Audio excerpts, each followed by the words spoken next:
And we are back. Welcome back to Painting a Pathway, Painting an Open Door. Yeah. Introducing myself, my name is Tigger. I'm really about to come in here and change some things. Excuse me, sir, who are you? This is my show. You have lost your rabbit mind. And welcome back. As you can clearly see, right now I am going to be mixing in some ivory black and alizarin crimson. And what I'm going to be doing is actually filling in the rose part in this video. It's nothing special. I just don't like to paint the flat black. So therefore, what I am doing is leaving some space in between the already outlined rows. And by leaving those spaces, I give myself some room to come in lighter or darker to add dimension to this rose later. I usually hate painting anything that is of a black hue because you cannot just dip your brush into black paint and it comes off as black. That's not how this works. It actually takes shading, lights and darks for that black to actually show, for us to actually get that effect of the black rose. So I outlined with a flat black, and now I am going in to the main center of the rose to fill in the majority of the rose with that alizarin crimson and ivory black. And what I did from there is I also took that color that I mixed and I put in a smidge of titanium white to get our light shadows and colors that you will see.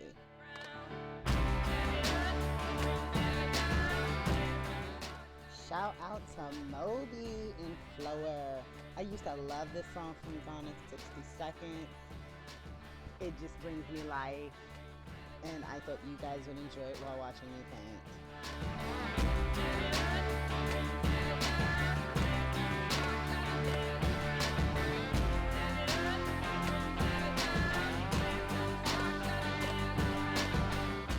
I look so serious, don't I? And I promise you that I'm having fun while doing this. It's just that at this moment, I believe that I'm thinking very, very hard as to where I want my lights and my darks. And I'm also contemplating at this moment of adding some actual crimson to my black rose, which I do. I have a shade of crimson that I also use. And it's very faint, but in the finished product, you can barely notice it. But you do realize that I'm glad that I put it in there because without it, it wouldn't add the dimension that I was looking for. So here in this corner, I have a painting that I am also working on. I'm usually working on about 3 or 4 paintings at a time. Just to keep myself in practice, I try to paint a little bit every day, even if I don't paint an enormous amount every day. And I'm looking forward to actually finishing that painting in the corner. Oh, girl, please. You paint this much because you just have nothing else better to do with your life except to fill my food bowl. How many times do I have to tell you to fill my food bowl?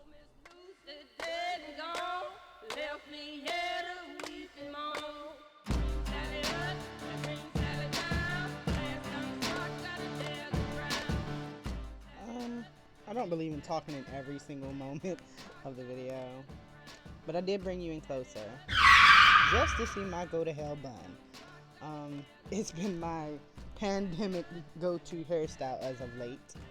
I wonder if you guys have any quirks that you're doing throughout quarantine. As you can see right now, I am not too concerned about brush strokes. I'm more concerned about leaving that space in there giving myself some wiggle room later to add dimension to this rose. And I'm so glad that I did leave myself that room and that flexibility to change shading, as you will see from the finished product.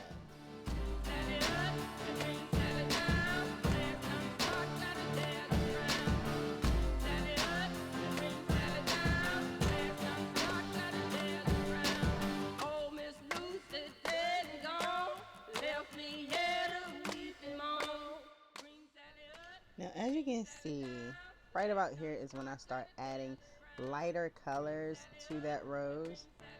And here we're going to start dealing with the eyes. I'm using a base of sap green and a little bit of Gal Kit mixed in together with it to thin it out.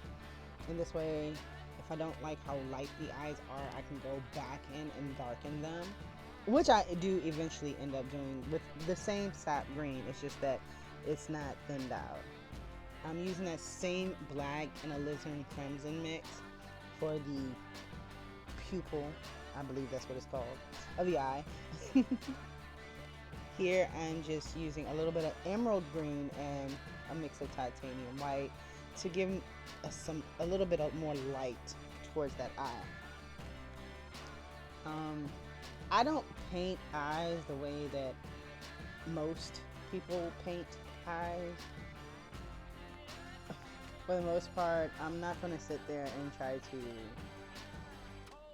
paint out every single reflection. However, I like to do a contrast of darks and lights. Right now I'm going back in very lightly, just touching it up with a little bit more of that alizarin crimson and sap green.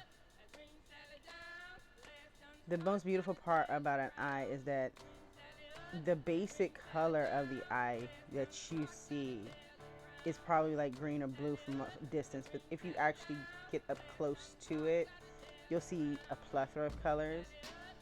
And as you see, I'm lightening up with some lemon yellow and a little bit of titanium white. Not too much. As you can see, I'm just going back in and I'm shaping and I'm molding the paint. Okay, I will be finishing this painting on my Facebook page. Links are down below. Don't forget to like, share, and subscribe.